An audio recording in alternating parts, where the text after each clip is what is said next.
This is Smarter Cars, and I'm your host, Michelle Kairouz. Welcome to Season 6 of the podcast. Today we're talking with Alex Nesic, co-founder and chief business officer at Drover, a company that provides an advanced IoT module for micromobility vehicles that provides granular infrastructure distinction in real time without the need for ground truth information or precise GPS. Drover can enhance the operational efficiency and regulatory compliance of shared fleets in cities. Alex, welcome to the show. Hi, Michelle. Thank you very much for having me. For folks who don't know, can you tell us what Drover does? Sure. Drover is essentially an AI-powered IoT solution provider. Now, that's a mouthful. IoT is obviously Internet of Things. And in this space, in the micromobility space, it applies to the little black boxes that allow operators to track and manage them. So they are usually equipped with GPS, a cellular connection that enables the tracking and then managing. So reporting back up to some type of back end where they can see vehicle status, battery status, trip routing, and things like that. And so does Drover provide both the hardware and the software to accomplish the tasks that you guys are selling? Yeah. So our mission is basically to take this to the next level. We think that these little black boxes can be a lot smarter than they currently are. So we've leveraged not only the existing sensor suites that are found on vehicles, but we've added a camera as well to be able to do a little bit of artificial intelligence, machine learning, and image classification to really help enhance the location awareness of these. And in that context, given that tens of thousands of vehicles are already deployed with existing IoT modules, we felt that creating a retrofittable solution that could be deployed in the short term would be the best way to come to market. And so, yes, initially we do have hardware called the Path Pilot, and that is designed to attach to any vehicle. We're vehicle agnostic, could be an e-scooter, e-bike, a moped, cargo bike, really any micromobility form factor. And in that context, it can become the primary IoT module and connect to an operator's backend, or it can serve as a secondary IoT module that reports directly to the onboard IoT module that's already there. And so the flexibility is really our objective here, to not provide too much friction in the implementation of our technology. But I think to your point about being a hardware and software solution, eventually we are aiming to phase out the hardware portion of it in so much as we can work directly with vehicle manufacturers. And if they have the minimum system requirements on board, compute power, sensors that we require, we are just a software play. Well, I want to get back to compute power and some of the other details, but let's start with purpose. What is the purpose of Drover's technology? Yeah, I think, that's a really fundamental question, right? Micromobility has exploded, seen a ton of growth. And I think really one of the biggest rubs has been the inability to produce the expected outcomes that both sides want. And by both sides, I mean the private sector and public sector. And at the core of it is really user behavior. It's a new modality, and scooters and bikes, for that matter, can go places where other things can't. And in that context, user behavior has been really hard to manage. And shockingly, it turns out that humans are really bad at following rules. And so rules already exist, right? In the sense that sidewalk riding is already illegal. Blocking the right of way is a big no-no. I mean, we have the Americans with Disabilities Act that governs access. And in the absence of adequate infrastructure to accommodate different modalities, right, each in their own space, we are coming to market with Drover's solution to help manage that better and remove those pain points. And so there's a lot of different value to what we bring, the first among them being just regulatory compliance, right? And so in order to please and assuage the concerns of a lot of different stakeholders, be it pedestrian advocacy groups and disability advocacy groups, we can use that technology to mitigate bad user behavior. Because if our Path Pilot knows whether it's on the sidewalk as opposed to a bike lane or a street, which are categories that out of the box our system can recognize, then the operator can implement real-time vehicle level control if need be. We also have speakers on board that not only can alert the rider in real-time kind of user behavior nudge, but also the surrounding pedestrians, because scooters are silent. And I think that's one of the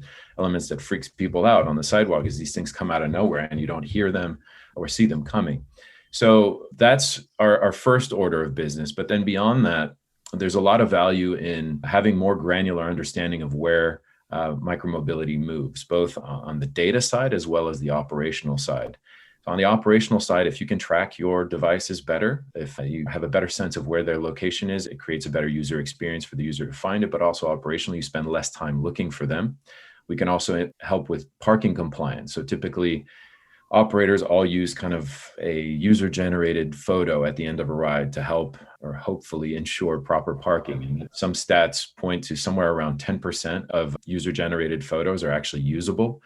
And so we can remove that and activate our camera at the end of a ride and not only take a photo, but our AI will also give a score to the parking job in relation to where it is, whether it's over a parking corral that's marked and clear, or even more nuanced areas like the outer edge of the sidewalk, which is kind of what the dockless mobility rules enforce outside of corrals. So by virtue of removing that burden from the user, there's less friction, but we can also immediately alert the operators to what could potentially be a bad parking job, effectively not waiting for some type of enforcement or report to come out saying, hey, you have vehicles blocking the sidewalk. We'll tell you right away. We think this scooter is poorly parked or tipped over, and you can send somebody out to remedy that situation. So a lot of operational value there.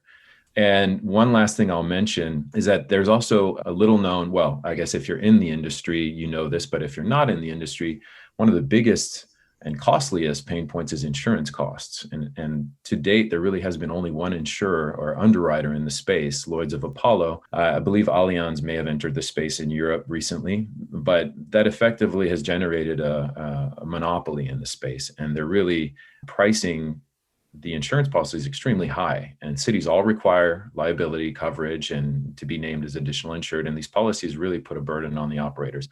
And the excuse that Lloyd's of Apollo hides behind or uses is that they don't have enough data. They don't have 10 years of data to inform dynamic pricing or risk in the space. And so now if an operator is using PathPilot, they will have a much better understanding and evidence of where their users are actually traveling. Effectively, being able to provide the data to their insurance companies to say, hey, our sidewalk riding is really not that big of a deal. We have the data to show it, and actually even visual evidence. And it also serves as some kind of driver assistance and safety device, right? We can obviously slow scooters down on sidewalks and prevent the type of risky behavior that the insurers are afraid of and pricing too high. So you've mentioned regulatory, operational, and insurance benefits that Drover provides to shared micromobility providers. Let's break that down a little bit. So cities have these regulations about whether you can ride on a sidewalk or not, what the speed should be. Sometimes there are geofenced areas, like you might not be able to ride on the boardwalk down by the beach. And then there's the issue of verifying where you can park and what's allowed there. How does it work with something like sidewalk riding? Take us through what the rider experience is and what the operator sees on their end. So you bring up geofencing, which is something that's been in the space since it began, some type of requirement to block out certain areas. And the existing solution of GPS works fairly well for these kind of broader, blunt areas, right? As an enforcement tool, if you want to, let's say, block out a beach boardwalk, like you say, or a university campus, and you have a margin for error there. So whether you miss the mark by 30 feet or not, there are no real consequences. And so all operators have the ability to, through the cloud, send a reduced speed signal or cut throttle signal to scooters when they enter these zones. What we're effectively doing with PathPilot is bringing that to a much more granular level and enabling much more finite geofencing. So the ability to geofence a sidewalk right next to a bike lane and that's right next to a street. And we can recognize each of those categories at the edge, meaning on the device, without requiring any GPS verification, ground truth information, so existing data to reference, or cellular network validation, right? So that at the edge means that we have zero latency because our AI is effectively using the camera on board and the compute power on the scooter, in addition to the other sensors we're receiving feedback from, to generate the output of location and transition between those three locations that we distinguish between. So the way a user would know this really depends on how the operator wants to take action on the information we provide. But our system will recognize right away whether a user is on the street, and the operator has the choice of producing a sound in that environment. And then when the transition occurs to a sidewalk, then within a second and a half, our path pilot sends a signal to the operator to say, hey, transition has occurred from street to sidewalk. And then at that point, it's a business decision or regulatory compliance decision that the operator takes. They have the ability, if they've integrated with the path pilot down to a controller level, meaning a speed controller on board, they can execute a reduction in speed or cutting of the throttle while they surface a sound to the user. So we don't really have control over the end product or experience for the user. That's the operator's decision. We just provide them with that really actionable, granular transition information in these very finite areas. So with your software, operators can then choose what to do with the information. Perhaps you can tell us why it is that computing at the edge makes such a difference. You mentioned you don't need GPS, you don't need cellular connection. I assume that eliminates any latency or lag, but can you explain why GPS is not sufficient and why the additional camera and then sensor fusion that you guys are doing on the edge makes such a difference in determining where a scooter is being ridden? Yeah, that's a great question. And again, diving into the minutia, I think most people think that GPS should be able to do the job, but I'll break it down to kind of a more familiar scenario. Everybody has a smartphone, and I'm sure they've tried to navigate or position themselves in a city where maybe they're not familiar with their route or location, et cetera. So you open up your phone and you go to Google Maps or Apple Maps, and your little blue dot, if you're in an open sky environment, like tall buildings around you, and you have GPS availability, meaning that you have line of sight to whatever satellites might be servicing your phone, the GPS chip inside your phone, your blue dot will be relatively fixed and accurate to within probably 10 or 30 feet, right? Which is good. It could be less even. The problem is that the areas that really matter most in the context of micromobility are the dense urban areas where there are lots of pedestrians on sidewalks, lots of tall buildings. So while GPS might work very well in 95% of scenarios, the 5% of the scenario is where it really matters, and where you have all of the friction between micromobility operators, users, and those that think less of them, shall we say, pedestrians. And so in that area, those GPS compromised areas, or even cellular compromised areas, because as you know, there may be instances where you're in a city where your cell phone reception isn't great. So assuming that you don't have any availability of an accurate positioning signal or reference, then being able to compute this at the edge really gives you an advantage in enabling that type of capability without loss of service, right? So even without GPS, our system will know what a sidewalk looks like compared to the bike lane or a street, and give, with a very high level of confidence, the ability to reduce speed or take action with that information. Yeah, I mean, for listeners who have been involved in the autonomous vehicle space, all of this is probably sounding pretty familiar. How to geolocate with enough precision, how to avoid latency and lack of connectivity. And so this ability to do the compute on the edge, I think, is a familiar problem for those in that space. So when we think of autonomous vehicles, we think of the compute power that's required. And I'm wondering, how does a little scooter have enough compute to do this? What are the sensor inputs, and how much compute does that require? And does it drain the battery? Yeah. So again, let me preface this by saying that I am not the CTO. So I'm going to give you kind of a very broad response there without diving too deep into any details, because I'll probably get it wrong. But that being said, you bring up a good point. Autonomous vehicles benefit from a much higher priced platform on which to add tens of thousands of dollars worth of sensors, or leverage existing sensors that might come on board, right? Because vehicles, as we know, have turned into these computers on wheels in a lot of ways.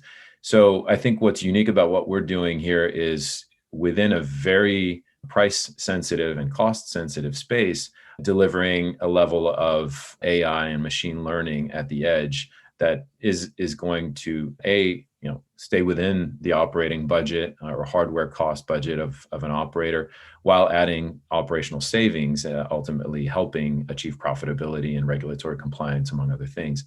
So we are leveraging existing sensors that are built into most scooters, things like an IMU, You have GPS, right? So we have a GPS that is there. We can take in wheel odometry information to help with positioning. But the biggest one that we've added is a camera. And we spent a lot of time kind of evaluating whether one camera versus two cameras. And again, price being an issue, we settled with one camera with a specific kind of field of view that enabled us to achieve both kind of riding inference and in terms of on the move, as well as parking validation. When a scooter slows down below a certain speed, it immediately starts analyzing, hey, I'm looking for a parking spot. How does it do? So we're fusing all of these data streams from the existing sensors on board, as well as the camera that we've added to the mix, and using that to produce the outcome. And so operators can take that information about what the camera sees and what the speed is, and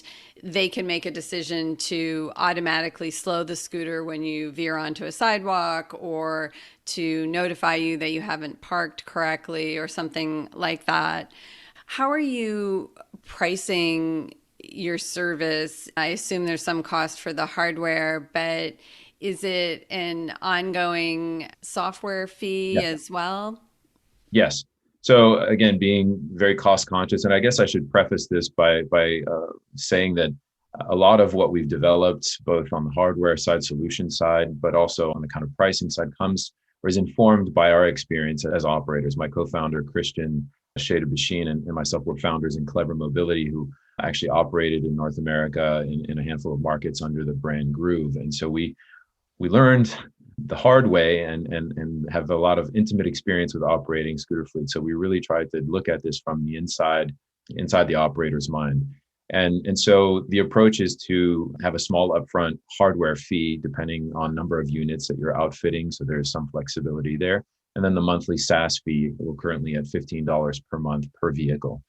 But the, I guess, value proposition, rather than looking at it as a straight up hardware addition to the BOM, the vehicles you're putting out there, we might be costing you 50 cents per day, but we're aiming to save you on the order of $2 per day with the benefits that we can add. Reducing time spent looking for scooters, having a secondary GPS feed, for example, that can help triangulate position better, the insurance costs that we're aiming to reduce. And probably the biggest one, right, is just enabling operators to win permits in highly competitive environments. You have upwards of 30 companies applying for some of the most lucrative markets like New York and London. And in that environment, those regulatory bodies have seen fit to ask for this type of capability. And so I think that speaks to our value up front, is if you aren't able to make money in these potentially most lucrative markets, then you're missing out. So I think operators like Spin, who chose to incorporate our technology into their platform for 2021 and beyond, really see the value in staying ahead of the curve by including Drover's technology on board in their permit applications and hopefully winning those. It's such an interesting question about what is the regulatory cost. And what you're basically saying is these scooter fleets need to implement technology in order to show cities that, rather than try to monitor rider behavior or control rider behavior, that scooter companies can automatically have a technology solution to enforce whatever the rules are, whether it's where you ride, where you park, how fast you go. Certainly other companies are looking at things to determine whether you've been drinking and other things. And so, it's so interesting to see for a vehicle that's so small, like a scooter, these costs being really required in order to win now the tenders in some of these cities. How do you think about that in terms of using technology versus monitoring rider behavior in other ways? Yeah, I think the elephant in the room is the irony that cars have total impunity in these environments, and users of those, certainly you can buy a car that well exceeds the speed limit and has the ability to break all kinds of rules, and we're holding scooters and micromobility to a much higher standard. And so it does industry-wide seem to be a very unfair tax, right, and a barrier to entry for what really is a huge solution for more densely populated urban areas for transportation. And it's a great first mile, last mile fix. So I have a lot of misgivings about this kind of industry wide and the policy approach from the regulators. I think that it's maybe an attempt to not repeat some of the mistakes, because certainly cars, the technology is there to limit and govern speed in urban areas. And certainly with autonomous vehicles, I think everybody's in a rush to get to autonomous vehicles. But guess what? Your autonomous vehicle is not going to break a single rule. You will be going the speed limit at all times. But I think that the parallel that I draw is to the drone industry typically, right? Because I think that it doesn't really fit to try to compare what goes on with cars, because micromobility vehicles behave a lot differently and can move through infrastructure in ways that cars can't. So a lot of the infrastructure is built to accommodate vehicles, right? Lanes and curbs and whatnot. Whereas you can take a scooter onto the sidewalk, into the building lobby, you can go, back alleys, anywhere you want, parks. And so it becomes a much different challenge. And what the drone industry has seen that I see a parallel in is that initially when these kind of consumer drones became available at a lower price point, people started buying them and just unboxing them and flying them willy-nilly wherever. And the FAA, when somebody opened one up and flew it at LAX or SFO, they stepped in and said, no, that's not really going to work for us.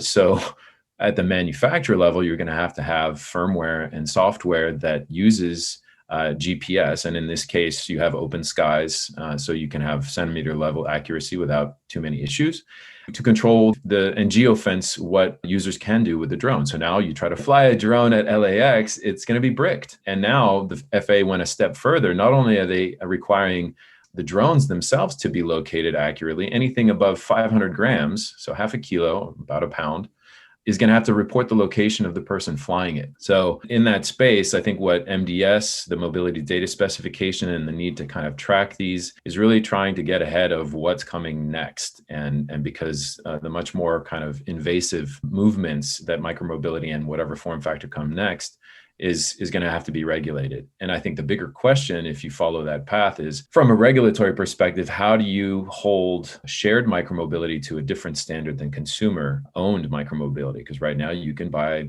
a scooter on Amazon that goes 35 miles per hour and nobody is going to require you to drive it at 15 or cap your speed. And I think at some point there's going to have to be an agreement or some kind of consensus and a standard that applies to both spaces, whether it's looser regulations on shared or somewhere in the middle. And that, I think, is ultimately where we are positioning ourselves, is to be able to service both, at a manufacturer level, to incorporate our technology to enable a compliance with regulatory schemes that might differ from one jurisdiction to the next, but that the technology on board has that.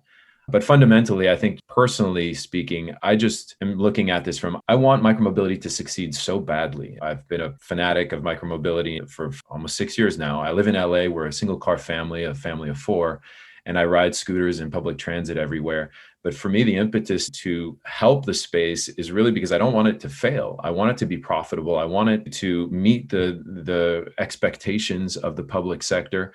And for me, the most immediate way to try to do that was to solve it through technology, because I didn't want users to blow it, a small segment of users, albeit, to blow it for others. And everything we're doing at Drover is really to ensure the longevity and success of micromobility as a sustainable form of transportation.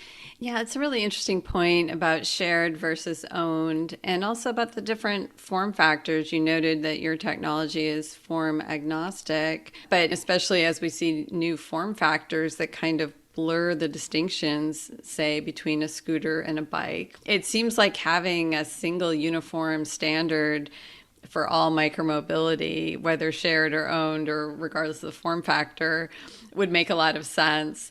You mentioned some of the differences among the various cities. Every city seems to have its own rules. How does your software distinguish, and how much work do you have to do to make your software work in different cities? Yeah, that's a great question. So that's kind of a two-part answer. We sit kind of within a two-tiered geofencing system. So to the extent that there's already an existing IoT module that has GPS zones built out and established, those govern what the top speeds might be in a city. So like, let's say you have 2 cities or multiple cities sitting within another city. In Los Angeles County, there's 88 cities, and you have a situation where Los Angeles completely surrounds West Hollywood or Beverly Hills, and then abuts to Santa Monica. And if there are different regulations in those areas, the city boundaries themselves would be controlled by the GPS geofence. And then within that, whatever sets of rules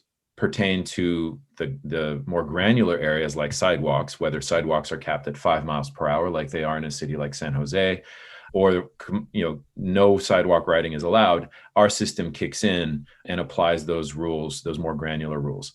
Now, to answer your point about how we perform in different cities or how our technology approaches new cities, that's really one of the benefits of Drover's technology as compared to some of the other solutions in the market that are trying to tackle this issue, is that our system is really scalable rapidly and nimble in new areas because it's really good at generalizing, and we're not relying on any mapping information, so ground truth information, whether it be a very accurate GIS mapping of your sidewalks. And because we don't require any pre-existing reference data, either visual or other, to position ourselves within that environment, our system is currently trained in what we have as a generic AI model that's composed of over a dozen cities and hundreds of thousands of images of training data that, when dropped in a new city that it's never seen before, will perform extremely well right out of the box. That being said, there's always certain city-specific infrastructure that our system has never seen before and might get tripped up by. In the event that occurs, all we need is a couple of hours of training in those specific areas when we enter a new space, and that additional training information gets folded into the generic data set and functions at an even higher rate of accuracy.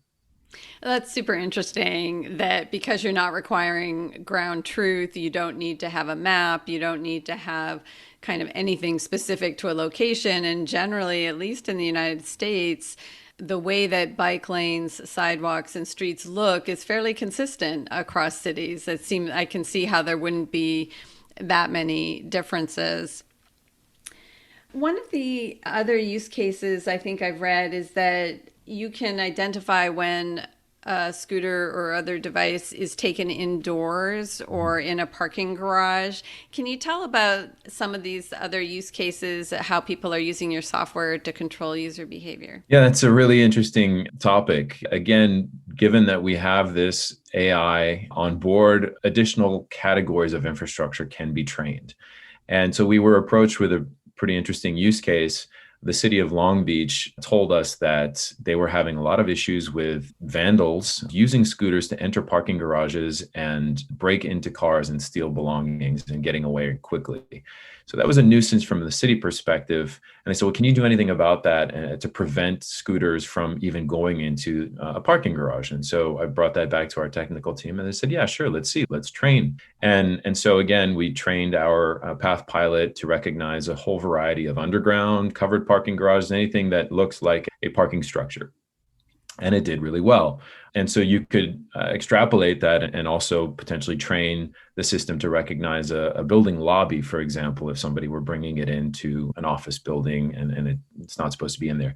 And then, so that was the regulatory concern. It was linked to theft and vandalism. But then the operators, when we started thinking about it from an operational standpoint, parking structures are basically like black holes for GPS, or buildings themselves are black holes. So anytime a scooter goes into a building, be it a parking structure or other, the GPS signal is not only compromised, it's probably might not even be telling you that it's in that building, or you don't even know what floor it's on. And so essentially here you have a huge time suck where you're dispatching somebody that you're paying $15 an hour, and they might take 45 minutes, an hour and a half to locate the scooter, or maybe not even locate it at all. And at that point, now you have a lost vehicle that's cost you several $700. So that's another use case that has operational value in the sense that it'll prevent those units from disappearing into these really bad areas where attrition is higher. And then it also helps cities avoid a problem that might exist. In this case, it was Long Beach's issue with vandals. So, I think we're really looking forward to growing what Path Pilot can do in these environments, but that's just another example outside of just recognizing streets, bike lanes, and sidewalks where we can add value. In terms of other operational value that your software can provide, It seems like the idea of rebalancing is a concern for operators and trying to both comply with city rules, but also to put their scooters in places where people are more likely to ride them. Have you thought about whether your software might evolve to allow for autonomous repositioning or reparking? I think you've already had Dimitri from Tortoise on your podcast. Dimitri's a good friend, and I love what they're doing in both this space as well as teleoperated delivery. I think there are too many regulations around that right now. And the other element there that we don't have control over is whether the scooter itself can self-balance or if it's three-wheeled. And so I think certainly given overlapping componentry that is needed either for teleoperation autonomy or AI that we're doing, there's definitely an overlap there. And so we've already had some conversations, but it's too early in the game. I think there's lower hanging fruit in terms of pain points or issues to solve before implementing autonomous rebalancing and having fleets of scooters moving through cities by themselves. So we've talked about the benefits for companies to using Drover software, complying with city rules, having these operational benefits, but clearly there's a value to cities here as well. You mentioned MDS. Clearly the data that's collected through your software would be useful for cities. Have you had any discussions with cities? Is there an effort by cities to say, wait a sec, we could just do this ourselves versus overseeing companies and making sure companies are doing it? What are your thoughts there? You're speaking my language here, but there are definitely a lot of other applications. And while operators are initially make the most sense as our customers because they're the ones having to meet these regulatory demands, there is also an opportunity for us to work directly with cities. And to your point, I think that a lot of smaller to mid-sized cities that have little staff or bandwidth to accommodate managing new modalities coming into their cities, and MDS is seems like a heavy lift. We could play really nicely in that environment to kind of level the playing field and become a standardized option. So if we contract directly with the city and Path Pilot is required to be added to any modality that comes into the city that wishes to operate in a free-floating manner, then the city currently, if you have kind of different operators in the space, all having different capabilities or different technology stacks and different ways of implementing them, it's really tough to manage. And again, cities don't have the staff to do that. With a single kind of point of reference that levels the playing field and is standardized, our system provides an MDS feed out of the box, in addition to the much more granular information we can provide, but also provides the ability to control or enforce compliance and monitor fleets through the same kind of tech stack and effectively not have to herd cats as much. So there's definitely play there. I think doing business with cities is a longer sales cycle. We've had some conversations and there's some interest, but ultimately they want to see it deployed first by operators to see how well it performs and how well, in fact, it does meet with their objectives. But I think once we've established that, there will certainly be some interest, particularly in the smaller to mid-sized cities. And then the other aspect is that the data that we're collecting through the sensors that we have on board, but primarily the camera, is of value to cities as well, be it for pothole identification, potentially curb mapping, transportation planning, right? Here's a use case that's near and dear to my heart. Bike lanes are constantly blocked, right? I mean, so by utility vehicles, by delivery vehicles, by private citizens.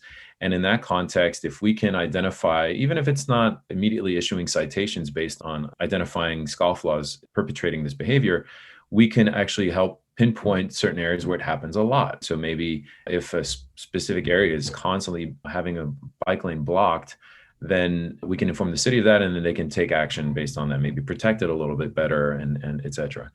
So yeah, I think there's definitely some additional layers once we're deployed to identify how to make use of the data we're collecting to benefit everyone.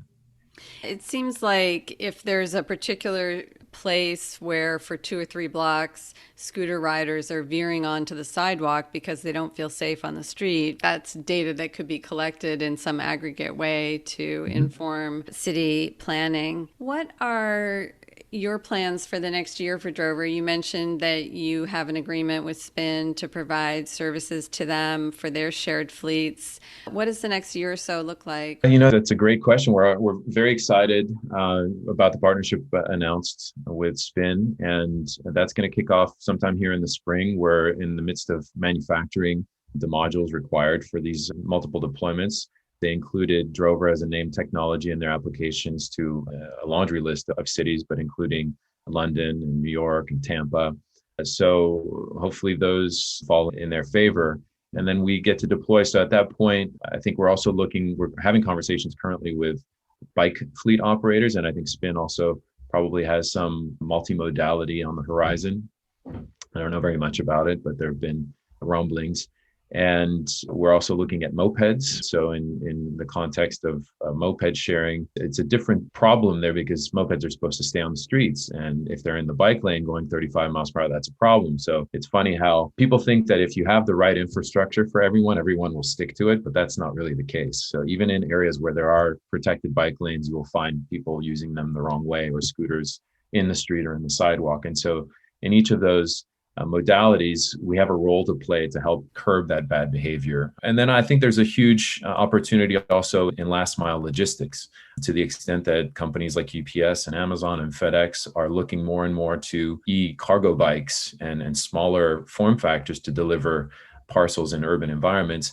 In that context, we can serve like a driver dash cam that helps notify in real time the delivery driver of what is a good parking spot or not, whether they're blocking a bike lane. And so a lot of slightly different use cases or applications, but also just helping ensure that the safety and behavior of those last mile logistics people. And frankly speaking, the last mile logistics companies aren't really familiar with MDS, right? And will have to be held to that same standard. So in that context, we are kind of the best IoT solution available to not only meet the data sharing requirements, but also implement safe rollouts of these programs. Are you able to roll out your software in other countries besides the United States? Yes. So we are also in conversation with operators in Southeast Asia and across Europe. So again, London and the UK is governed by a partnership with Spin, but that partnership is limited geographically speaking and also to scooters only. So we're open to working with operators outside of the limited area that we have a partnership with Spin. And we're doing just that. We're speaking to a variety of other interested parties. We're also integrated through Wunder Mobility, which is a German platform that enables over 80 shared operators, car, bike, moped, scooter. We've integrated Pathpilot with their backend and app so that it's a plug and play. And so that's effectively opening up the market to smaller operators across the globe that Wunder already enables. Terrific. Well, thanks so much for coming on the podcast. It was great to hear what Drover's working on. Thank you very much for having me. I enjoyed the conversation. Thanks again to Alex for joining us. To find the show notes for this episode and all of our episodes, you can check out our Substack publication at smartercars.substack.com.